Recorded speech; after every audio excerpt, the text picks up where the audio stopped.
Society feeds you a comforting lie that love is the ultimate answer to every question.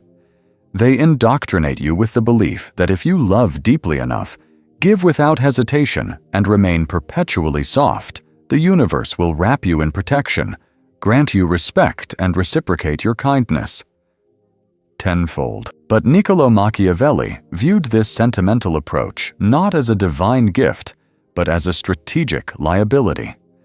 To him, unchecked affection was a fortress gate, left unbarred, a glaring weakness waiting for an opportunist to breach the perimeter. A man who builds his foundation solely on the shifting sands of love is destined for collapse. Conversely, a man who commands a healthy degree of fear and respect secures his survival in a ruthless environment.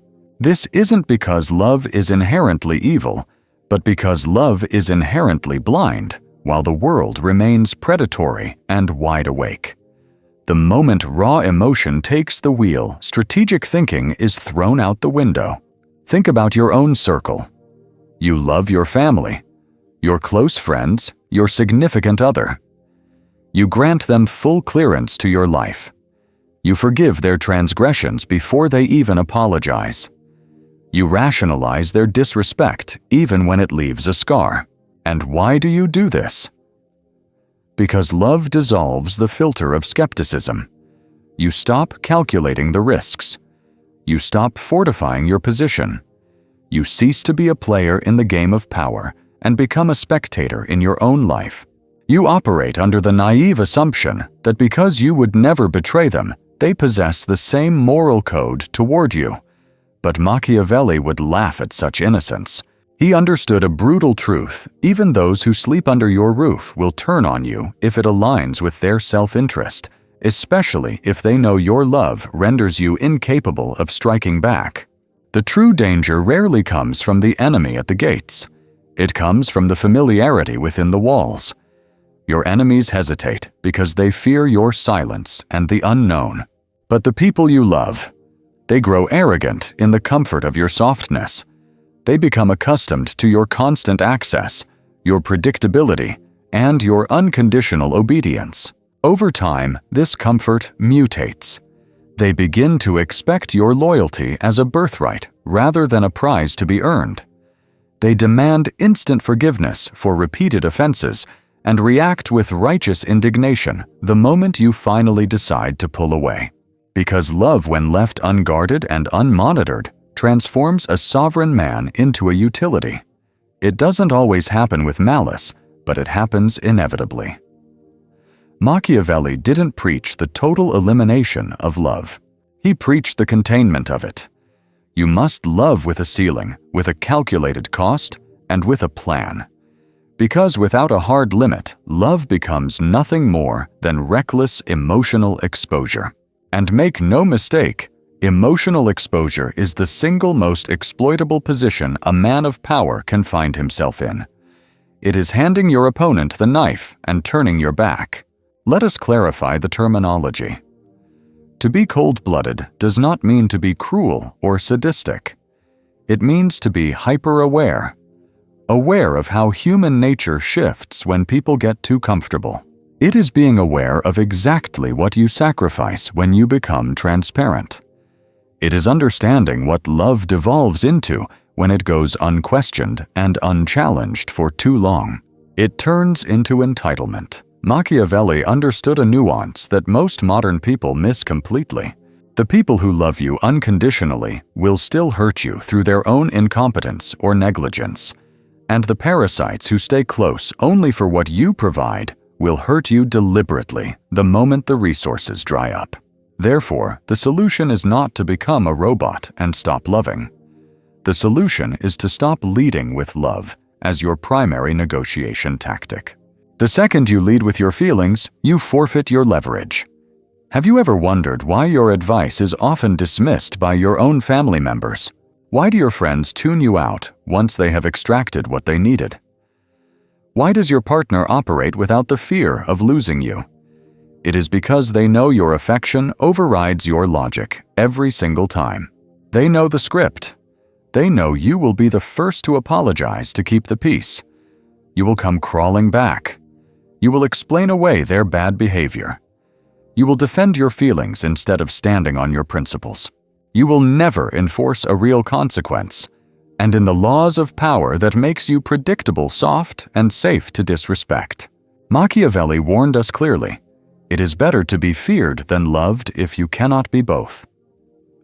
However, with our inner circle being feared feels unnatural and harsh, so you stop playing the game entirely, and as a result, they start winning it at your expense. This is the heavy cost of staying warm. You inevitably lower your standards to accommodate their flaws. You accept behavior from them that you would destroy a stranger for. You forgive without seeing any reform. You remain silent just to maintain a fragile peace. But realize that the peace you are maintaining is merely everyone else's comfort with your weakness. You're subsidizing their happiness with your dignity. And when a human being becomes comfortable with your weakness, they will test the fence, then poke at it, and eventually exploit it for all it is worth. You do not have to stop loving them. You just have to love with boundaries so sharp they could cut glass. Let them feel your warmth, but never let them forget there is an impenetrable wall standing right behind it. Because the moment your love becomes unconditional, your pain becomes guaranteed. Strangers rarely have the power to break you. It is always the ones you let inside the perimeter. Machiavelli understood the mechanics of betrayal. He wasn't being paranoid. He was being precise. He knew that the people who have the blueprints to your buttons, your boundaries, and your soft spots are the most likely to push them to see what happens. Not necessarily because they hate you, but because they have ceased to fear you. And when fear and awe leave a relationship, respect packs its bags and leaves with them. Let us look at test 1. The entitlement test. Watch for when they stop saying thank you, when they stop asking for permission, when they stop considering the cost of what you are giving. Why does this happen? Because in their mind, you are already their property. They believe your assistance is a permanent fixture. You will always show up. You will always say yes. And the specific moment you say no, you're labeled selfish. You've changed. You've turned cold. But Machiavelli would advise you to let them scream. That noise is just the sound of someone mourning the loss of their unfair advantage. Test 2 is the guilt reflex. Watch what happens when you set a boundary. They immediately get emotional. You say no to a request and they weaponize the past. You try to protect your time and they call you distant or arrogant. Understand that this is no longer a conversation. It is a tactical maneuver. They have learned that if they can trigger your guilt, they can force you to reverse any decision you make. And if you flinch even once they file that reaction away in their database, they will use that tactic again and again. That isn't love. That is emotional negotiation and blackmail. If you cannot hold your line when guilt enters the room, you never really had a boundary to begin with. Test 3 is the loyalty loop. You have been loyal, supportive, and consistent for years. But when you're the only one carrying the load, it becomes an expectation rather than a relationship. They stop checking in on you. They stop reciprocating effort, and they start showing up only when it suits their immediate needs. And when you finally pull back your energy, they panic. Do not mistake this panic for love. They are not panicking because they miss you. They are panicking because they just lost their emotional insurance policy. Machiavelli would tell you plainly, if your loyalty is predictable, it will be exploited long before it is appreciated. Then there is test 4, the just this once trap. This particular trap is dangerous because it is incredibly subtle. It begins with microscopic requests. Could you just handle this small task for me? Would you mind canceling that appointment? Can you just pretend you didn't see that mistake? They promise it is just this one time. But understand this, the second you capitulate, it is never just once. You transform into the person who can be bent simply because you have demonstrated that you lack the structural integrity to break. They have now gathered intelligence on you. They know you are willing to compromise your own values as long as the emotional pressure applied is precise enough. Do not mistake that proximity for love. That is strategic pressure designed to test your limits. Now comes test number 5. The "you are too harsh" defense. This triggers the moment you finally speak with clarity. Suddenly, the narrative shifts. You're too cold. You're pulling away. You have a heart of stone. Because you ceased your endless supply of patience, they rebrand you as heartless. This is the classic manipulation tactic, flipping your newfound strength into a moral sin. But if you look at the truth, they are not actually grieving the loss of your warmth. What they miss is their unrestricted access to the version of you who allowed them to act recklessly without consequence. Now that the pushover version is dead, they scream, "Cruelty." But you are simply exercising clarity. Why would Niccolo Machiavelli anticipate this exact dynamic? Because he understood human nature. He would tell you, the closer someone stands to your throne, the more they expect you to absorb their chaos as if it were your duty. And if you refuse to be their emotional sponge, they will brand you as cold. They will look at you with accusation and say, "You have changed," as if growth were a crime. They will frame your personal evolution as an act of betrayal against them. Let them do it. Because the man who is terrified of offending everyone he loves inevitably ends up surrounded by parasites who delight in how easily they can offend him. The solution to this dilemma is simple but difficult. Stop trying to prove that you are a good person. You are under no obligation to justify your coldness. You do not need to submit a defense for your detachment, and you certainly should not apologize for dismantling the emotional systems they relied on to control you. Instead, you enforce your boundaries silently, consistently, and without flinching. Let their accusations rain down. Let the discomfort in the room rise until it is suffocating. Because once they realize the old pliable version of you has been erased, they face a binary choice. They either evolve to meet you, or you release them. Regardless of the outcome, your position of power is strengthened. Understand that being cold-blooded in this context is not about surgically removing your heart or erasing your humanity. It is about defending your personal power with military precision, specifically protecting it from those who arrogantly assumed you would never have the courage to weaponize it against them. If you fail to protect your emotional center, you degrade into an emotional landfill for everyone else's hazardous waste. Machiavelli did not build walls simply to keep the world out. He constructed elaborate filters to test who possessed the merit to enter. And even once inside, nobody remained without constant rigorous requalification. Let us discuss how you engineer that same level of boundary power in 2026. Rule number 1. Never under any circumstances explain your emotional distance. You do not owe the world a dossier on why you require solitude. Going silent, delivering a hard no, and withdrawing from toxic loops requires no footnotes. The more you attempt to explain, the more emotional leverage you hand over to them. As Machiavelli would advise, to offer an explanation is to invite a negotiation where you have already lost. To take action without seeking permission is the ultimate signal of strength. So when they inevitably corner you and ask, "Why are you acting so differently? What happened to us? Why have you gone dark?"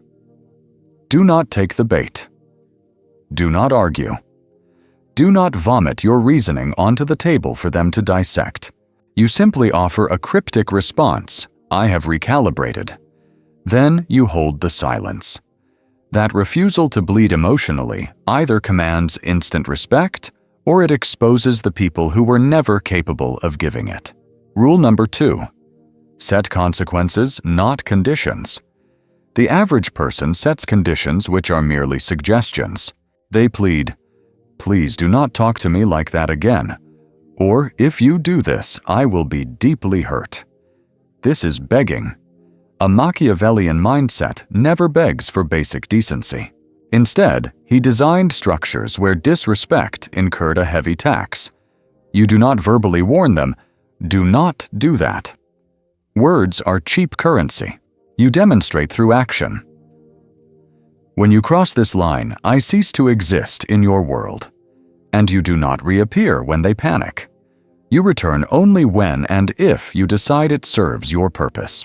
True boundaries do not beg. They execute. That is how they accumulate power.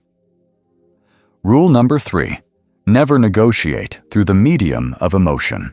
The moment an adversary discovers that you weep when pressured, that you panic when ignored, or that you scramble to fix things when they go silent, you're compromised. They cease engaging with your intellect and begin playing your emotions like an instrument. Machiavelli would forbid this because he knew emotional clarity is your primary shield. Once that shield is pierced, the opponent stops aiming for your logic. They target your unhealed wounds. You must protect yourself by remaining utterly illegible under pressure. No manic, paragraph-long text messages. No, "I just feel like" monologues. No impulsive attempts to re-enter the arena immediately after being injured. Your silence is your heaviest leverage. Your stillness is your combat stance. If they desire access to your softer side, they must earn the privilege all over again. Rule number 4. Define exactly what you tolerate and never wobble on the execution. Most people possess fluid boundaries that shift based on who is asking how long they have known them or how tired they are. That inconsistency is a glaring weakness. That is emotional hyperinflation, and it destroys your value. You require binary black and white protocols, such as, "I do not acknowledge raised voices once I have requested space. The door remains locked until I choose to turn the key. I do not reward apologies that lack behavioral modification." You must execute these rules without a single exception. People do not test walls that are electrified and enforced. They only test fences that look flexible enough to climb. Machiavelli did not waste energy on constant punishment, but when he struck, it was surgical, frigid, and final. You must replicate this finality, or they will continue to gamble with your forgiveness. Rule number 5. Do not fear the label of harshness. This is the breaking point where most people collapse. They are fully aware they are being used. They know their peace is under siege. Yet the very second they move to enforce their borders, they are crippled by misplaced guilt. This happens because society has conditioned you to believe that a lack of infinite patience is cruelty. They tell you that refusing to explain yourself is a sign of arrogance. They claim that keeping the gate closed makes you unforgiving. But realize this Machiavelli did not fear being called a tyrant. He feared being known as someone who could be easily played. You must adopt that same mindset. Let them call you whatever they wish. Let them rewrite your character history to soothe their own bruised egos. When you prioritize your reputation over reality, you effectively hand over the keys to your kingdom in exchange for a mirage. You surrender actual power for mere optics, and at the end of the day, perception changes absolutely nothing about the facts on the ground. People might accuse you of freezing them out, but you're not being cold. You're simply being uncompromising with your standards. When affection lacks guardrails and boundaries, it stops being love and rapidly mutates into martyrdom. And let's be clear, sacrifice that goes unacknowledged is just slavery by another name. A true strategist like Machiavelli would never choose to bleed out on a battlefield he didn't pick fighting for someone else's emotional chaos. Instead, he would assess the situation, tactically withdraw, and only return when his value was properly recognized. That isn't being cold-blooded. That is remaining in the driver's seat. This is the precise moment where the average person falters. They hesitate and whisper, "But I don't want to become numb to the world. I don't want to lose my identity. I am terrified that if I turn off the tap, I will never be able to turn the warmth back on." That fear is valid, but it stems from a fundamental misunderstanding. People constantly confuse a cold-blooded strategy with sociopathic emotional disconnection, and they are not the same thing. Machiavelli did not lobotomize his humanity or destroy his capacity to feel. He simply mastered the discipline of deciding when to display it and who was worthy of receiving it. Because in his brutal world, and in your modern reality, to feel everything at maximum intensity is to be controlled by every passing wind. Cold-blooded thinking isn't about cruelty. It is the ultimate form of self-regulation and control. You do not cease to have feelings. You simply stop letting those feelings dictate your immediate reactions when your social standing or leverage is on the line. Calculation must override impulse. You still possess the capacity to love, care, connect, and reflect, but you do so strictly within the fortifications you have erected. These walls exist to ensure you never again become a disposable pawn in another person's psychological game. Adopting a cold-blooded mindset doesn't imply a lack of inner warmth. It means you have taken control of the thermostat, choosing exactly when to turn the heat up and for whom it burns. That is not emotional absence or avoidance. That is high-level emotional intelligence. True dominance begins with how you frame your internal state before a single word is spoken. You must fundamentally shift how you process disrespect and trauma. When someone crosses a line, you do not explode in reaction. You calculate the vector of the attack. When someone lies to your face, you don't spiral into confusion. You observe the deception as data. When someone pulls away, you don't chase them. You let them go. This internal dialogue shifts the entire power dynamic. You move from the victim mindset of, "Why did they do this to me?" to the strategist's question, "What has this behavior just taught me about their utility and character?" The Machiavellian mind would take a betrayal and ask, "How can I weaponize this moment? What can I extract from this situation that leaves me stronger than before?" This is because the cold-blooded thinker views pain as a positioning tool, not a personal tragedy. You must master the art of the delayed response and the slow reaction. Do you know what truly terrifies people the most? It isn't the person screaming in anger, nor the one seeking loud revenge. It is the person who witnesses a betrayal and says absolutely nothing. They wait. They create distance. They cut off access and supply lines, not with fury, but with a terrifying clinical indifference. Because when you react with speed, you render yourself harmless. You become predictable and easy to manipulate. Machiavelli never moved on impulse. He moved only when he had the advantage. He taught us that real power isn't about who has the strongest emotions. It is about who possesses the superior timing and discipline. You need to construct a strategic pain mindset. Every single time you feel disrespected, disappointed, or replaced, you're standing at a fork in the road. You can take it personally and suffer, or you can transmute that feeling into intelligence. The cold-blooded mind refuses to weep over spilled milk or what it has lost. Instead, it updates the ledger cataloging exactly who is capable of losing you and adjusts their security clearance accordingly. It turns pain into clarity distance, into leverage, and loss into personal evolution. Because the moment you become emotionally reactive, you hand the other person full authority over how you interpret your own reality. But when you absorb the blow quietly, you become the anomaly, the person no one wants to cross a second time. You don't have to surgically remove your heart to survive this world. You simply have to protect it with a rigorous system. Most people approach love like it is a war, yet they march onto the battlefield completely unarmed. They say, "I'll give them everything I have. I will love them through their darkest toxicity. They will eventually realize my value and come back." But Machiavelli knew that hope is a poor man's strategy, and benevolence without discipline is just suicide in disguise. So you do not weld your heart shut. You build a gate with a checkpoint, and posted at that gate is a strict rule. Only those who demonstrate a track record of consistency gain access to my vulnerability. Warmth is something that must be earned, not assumed.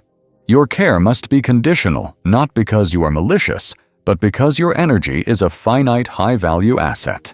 Now, for the final shift.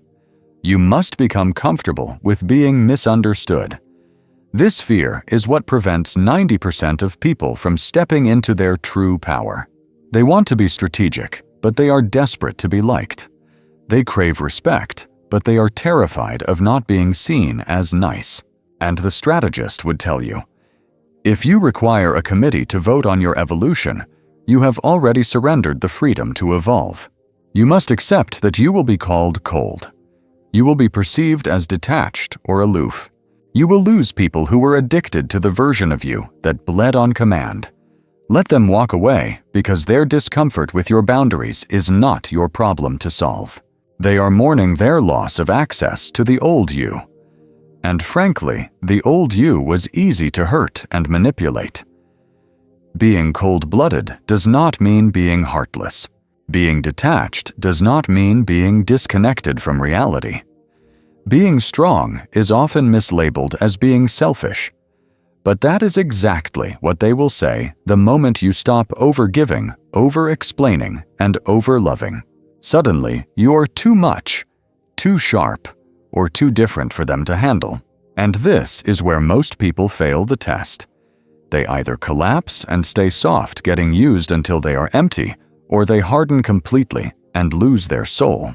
Machiavelli walked the middle path, the path of strategic empathy. Let's discuss how you maintain your power without becoming the monster they are accusing you of being. Step 1. Define your intention and ignore their perception. Ask yourself honestly, am I setting these boundaries to inflict pain or to protect my peace? Am I creating distance because I am cruel or because I am being drained? Am I silent because I am being passive-aggressive or because I have realized that words are no longer effective? If your answer is self-protection rather than retaliation, you're operating correctly. Machiavelli didn't care about looking noble to the crowd. He cared about maintaining his position on the throne. Maintaining a position of high status without resorting to cruelty is a rare art form. That is your new mandate. Phase 2 requires you to demonstrate mercy without compromising your structural integrity. There is no strategic error in granting a second opportunity. It is about mastering the balance of benevolence without ignorance, extending a hand to lift someone you previously had to exile. However, if they have demonstrated genuine evolution, the risk is not in your forgiveness, but in your amnesia regarding the original offense. When you offer charity, do not dismantle the barricade. Never wipe the slate clean of repercussions. Never return to the negotiation table without new terms. You can offer a velvet touch, but never a white flag. That is the true equilibrium of power. Phase 3 involves mastering the physics of your presence, not just the geometry of your distance. Amateurs believe that vanishing is the ultimate power move, but the true strategist knows that a curated presence strikes harder. You must appear only for the essential moments. Articulate your intent with absolute precision. Then depart while your shadow still lingers. You transform into a psychological anchor, not the villain, not the wreckage, not the noise, but the eye of the storm. You are the player, constantly 3 moves ahead on the board. You become the phantom who departs without a sound, yet manages to drop the room's temperature by 10 degrees simply by walking out the door. That is the definition of command without brutality. Phase 4. Uphold your code. Do not try to puppet master theirs. You cannot mandate reverence. That is a fool's errand. Instead, you inflate the cost of insolence until it becomes unaffordable. This implies you never beg for contrition. You do not coerce them into dialogue. You do not waste breath trying to force an epiphany. You simply revoke their clearance. You sanction their emotional privileges. Allow the vacuum of your silence to run the calculations for them. If they elevate themselves to reach your threshold, you may reopen the gate. If they fail to rise, they were never designated to walk alongside your ascension. Phase 5 requires that your benevolence becomes a sniper's shot, precise and rare, rather than a shotgun spray. Do not cease your humanity. Simply cease your negligence with it. Distribute your energy in microdoses only after rigorous vetting and established escape routes. If the dynamic shifts, or if they accuse you of being transactional, accept the label. Because generosity without terms sounds heroic in poetry, but in reality it is a blade turned against your own tranquility. Allocate resources only to what feeds your grand strategy, your vitality, and your sanity. This is not narcissism. It is the supreme governance of the self. Phase 6 is critical never stand trial for your own borders. Do not defend them. Execute them. When they label you, frigid claim you have changed, or accuse you of abandonment, offers zero rebuttal. You represent a sovereign state that does not debate its legislation. Keep moving. Real authority is never ratified through debate. It is validated through unyielding repetition. If they mourn the ghost of who you used to be, let them sit with that nostalgia. However, they are barred from accessing your elevated operating system until they demonstrate they have shed their own obsolete skin. Equilibrium is not a tightrope. It is a filtration system. You're not striving to become a statue of granite. Your objective is to become a polished mirror, reflecting their behavior back to them with terrifying clarity, dispensing heat only when they ignite the fire. You remain immovable, regardless of who swings first. This is tactical empathy. It is calculated, provisional, and rigorous in its perimeter. You have analyzed the red flags.